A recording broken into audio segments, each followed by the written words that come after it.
dia a todos. Primeiramente, eu gostaria de agradecer o convite para ministrar uma palestra aqui no 7º ciclo de Estudos Jurídicos da Justiça Federal em Petrolina. Eu agradeço esse honroso convite feito pela doutora Daniele Souza, pessoa que tem um apreço muito grande e cuja competência foi, é e será ressaltada em qualquer evento que ela participe. Saudar a presidente da mesa, a doutora Carolina Malta, cuja simpatia resplandece esse auditório e onde quer que ela esteja. Saudar o meu amigo Rosmar, também que eu conheço desde 2001, a gente discutindo. Eu conheci na sala da prova oral da Defensoria Pública da União. Ele me deixou mais nervoso porque ele sabia muito. Eu não sabia nem o que eu estava fazendo ali. Também foi quase potiguar, porque trilhou uma jornada no Ministério Público do meu estado, no Rio Grande do Norte. Assim como a doutora Daniele também teve uma rápida passagem, né? Muito rápida, mas ainda deixou uns 3 a 5 presos. E, enfim, eu fico muito feliz aqui à vontade, porque eu estou rodeado de pessoas muito queridas. E eu resolvi falar em pé, seguindo até uma tradição chinesa. Estamos em épocas de Olimpíadas, que na China o orador deve falar em pé, não para melhorar a sua entonação, o seu desempenho, o seu poder de convencimento, mas por respeito ao público, porque falando em pé, o orador ele deve se cansar antes do público.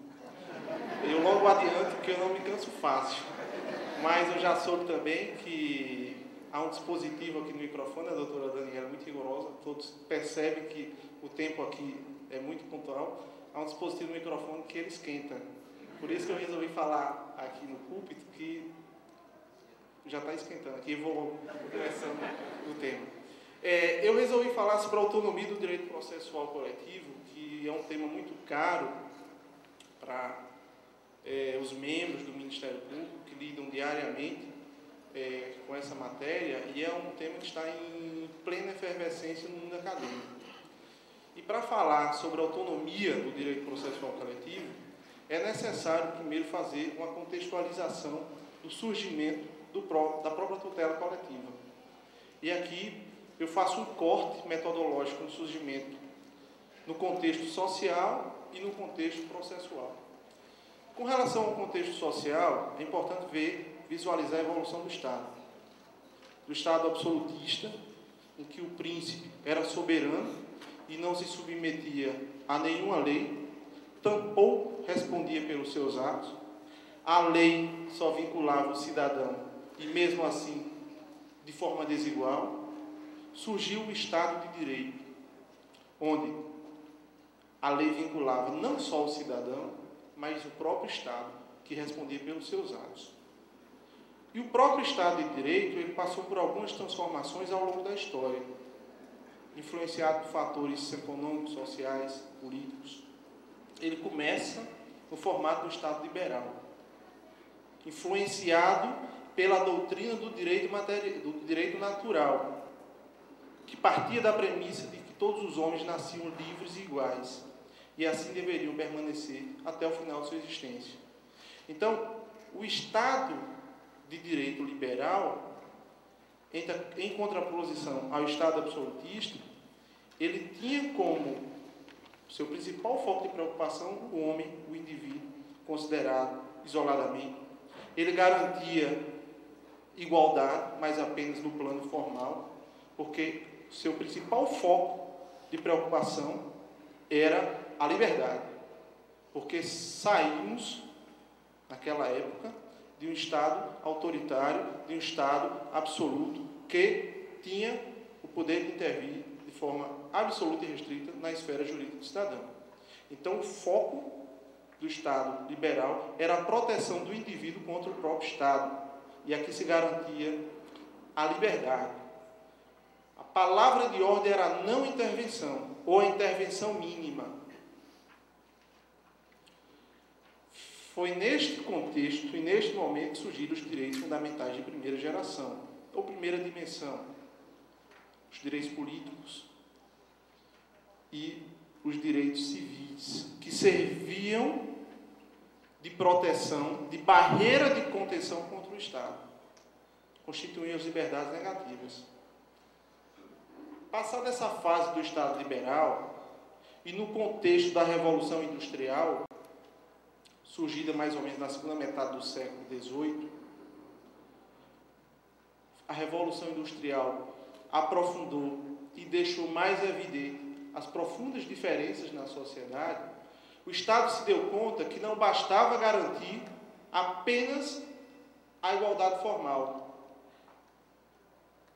Era uma ilusão. O Estado deveria sair do seu estado passivo, de não interventor, do seu estado absenteísta, e intervir para propiciar a igualdade material. Foi aí que foram criadas as liberdades positivas, os direitos fundamentais de segunda geração, os direitos sociais, econômicos e culturais. O Estado tinha que agir para garantir uma igualdade material, uma igualdade dinâmica, equilibrando os desiguais. E ainda foi no contexto do Estado Social, no contexto da Revolução Industrial, que marcou profundamente a sociedade.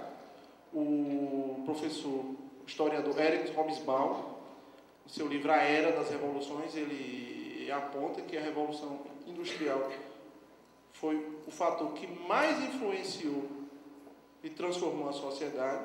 Nesse contexto, ele observa que foi criada a sociedade de massa e, por consequência, surgiram conflitos de massa.